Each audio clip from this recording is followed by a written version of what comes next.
का हो गणूचे पापा, कोणीकडे फिरताय वेड्यावानी? अगं मी बाजारात गेलो होतो. असं म्हणता, मग बाजार कुठे आहे? अगं त्याचं काय झालं ना, मी बाजारात गेलो आणि कोणीतरी पैसे चोरले ग. तुमचं असंच असतं, नेहमी काही ना काहीतरी गोंधळ करून ठेवताय. बरं, किती पैसे चोरले? 2000 रुपये.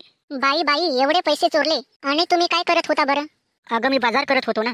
बाजार करत होते की कुण्या बाईकडे बघत होते? अगं नाही ग, मी कुण्या बाईकडे का बरं बघेन. बाई, तुमचा भरोसा नाही, त्याशिवाय का कुणी पैसे चोरेल बरं? अगं जाऊ दे ना, ते किरकोळ पैसे होते. पैशाचं का झाड आहे आपल्याकडं? हलवले की आले पैसे, त्यासाठी मेहनत किती करावी लागते. हा बंगला माझ्या कष्टानं मी स्वतः बांधला आणि तुम्ही झोपून राहता रात्रंदिवस. काम करण्याचा तुमचा तपास आहे का काही? म्हणे उद्या नोकरी लागेल, परवा नोकरी लागेल. शेवटी म्हातारे झाले बाई तुम्ही. नोकरी राहिली बाजूला आणि तुम्ही आळशी झालात बरं. आणि आज बाजार आणायला सांगितला तर आले रिकामे हाताने. बाई, तुम्हाला काम कोणतं सांगावं तेच कळत नाही मला. अगं चुकलं ग माझं, माफ कर हो मला. याच्या पुढे मी नाही जाणार बाजारात. हवं तर गणूला पाठवत जाईन. नाव नको घेऊस हो त्या कार्ट्याचं. फिरत असतो त्या पोरींच्या मागं. किती समजावलं त्याला पण ऐकतच नाही हो माझं. येऊ दे त्याला, चांगला इंगा दाखवते. आज मी त्याची काही खैर करणार नाही. अगं जाऊ दे ना, आपलंच पोरग आहे ते. हे तुमचेच लाडबाई, नको तितके पैसे देता त्याला, मग उडवत असतो तो पोरींवर.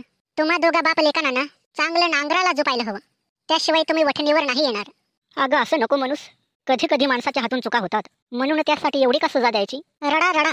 रडणं सोडून तुम्हाला दुसरं काही काम येतंय का? नाही तरी दर दिवशी तुम्ही असेच रडत असता. वीट आलाय बाई मला या गोष्टीचा. आता तूच सांग, मी काय करू बरं? तुझ्या पाया पडू की तुझी आरती करू? त्याची काहीही गरज नाही. तुम्ही चला घरात, मग मी तुम्हाला सांगते काय करायचं ते. इथं कुणी बघितलं तर तुमचीच बदनामी होईल ना. आणि आतापर्यंत काय करत बरं होतीस? हे फक्त प्रवचन होतं, कीर्तन आणखी करायचं बाकी आहे. तुम्ही चला घरात, मग करते सुरुवात कीर्तनाला. याहो पटकन, मग वाट बघते मी तुमची. तर बघितलं मंडळी, कसे हाल आहेत माझे ते. चला, नवरा बायकोचं तर भांडण होतच असतं, पण इतका त्रास सहणारा जगात पुरुष मी फक्त एकटाच आहे.